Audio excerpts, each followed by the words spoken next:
D'une partie de cartes un peu animée, peut parfois naître des tensions entre frères et sœurs. Mais bien rarement entre Mathilde et Elisabeth. Pour ainsi dire, jamais avec Charlotte-Marie. Beaucoup plus souvent en revanche entre Henri et sa petite sœur que ces disputes contrarient au point qu'au plus vite, il faut se faire pardonner. Moi, j'aime pas être fâchée avec les gens parce que du coup, c'est comme quelque chose sur mon cœur. Et du coup, j'aime bien dire pardon quand quelqu'un vient me dire pardon. Mais dans le cas de mon frère et moi, c'est plus souvent moi qui vais m'excuser. C'est alors une autre partie qui se joue. Celle des petits mots qu'Elisabeth adresse à son frère pour se faire pardonner. De véritables déclarations d'amour. Elle m'a glissé comme ça dans ma chambre. Et donc je l'ai pris et j'ai regardé d'abord dans mes yeux, mais après je l'ai repris et là j'ai vraiment plus analysé et j'ai vu effectivement la profondeur qu'elle avait mis. En plus, ça faisait plaisir de voir ça. Le pardon est pour Anne-Claude et Marc, expatriés en Belgique, une exigence dans l'éducation qu'ils ont voulu transmettre à leurs enfants. Savoir pardonner au quotidien, c'est un jour savoir offrir de plus grands pardons. La notion de pardon est importante dans la famille, ne serait-ce que parce que nos parents nous ont appris que c'était important de pardonner et de demander pardon.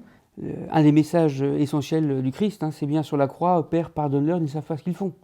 Et je pense que c'est l'essence même du pardon entre chrétiens, entre catholiques et encore plus en famille.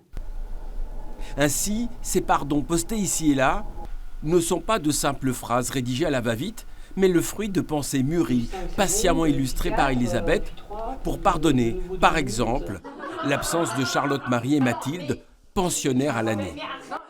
C'est un mot qui est hyper touchant, qui est très touchant parce que Elisabeth a pris le temps de l'écrire, elle a pensé à me le glisser dans mes affaires avant que je parte. C'est sympa parce que je pense qu'elle vit pas très bien le fait qu'on soit pas très présente. Donc c'est important pour elle de nous dire qu'elle nous aime et qu'on est quand même là pour elle, quoi. À l'issue d'un week-end de retrouvailles qui aura fait du bien à tous, chacun reprend sa route avec la conviction que vivre en harmonie au sein d'une famille unie dépend avant tout de la capacité de chacun à savoir pardonner.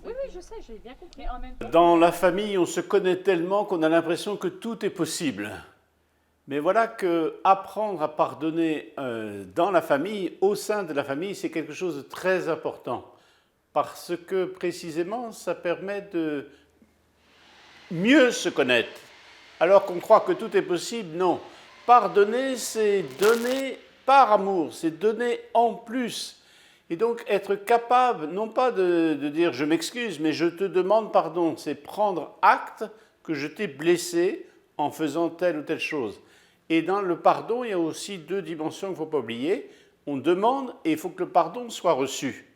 Et donc on pourrait dire que la famille, c'est un terrain d'entraînement. En cette période du carême que saint Paul appelle, nous l'avons entendu le mercredi des cendres, le temps favorable. Voilà. Et donc vivre ce temps favorable en apprenant le pardon en famille, en découvrant que se pardonner, c'est grandir, c'est se dévoiler d'une certaine manière, c'est mieux se connaître.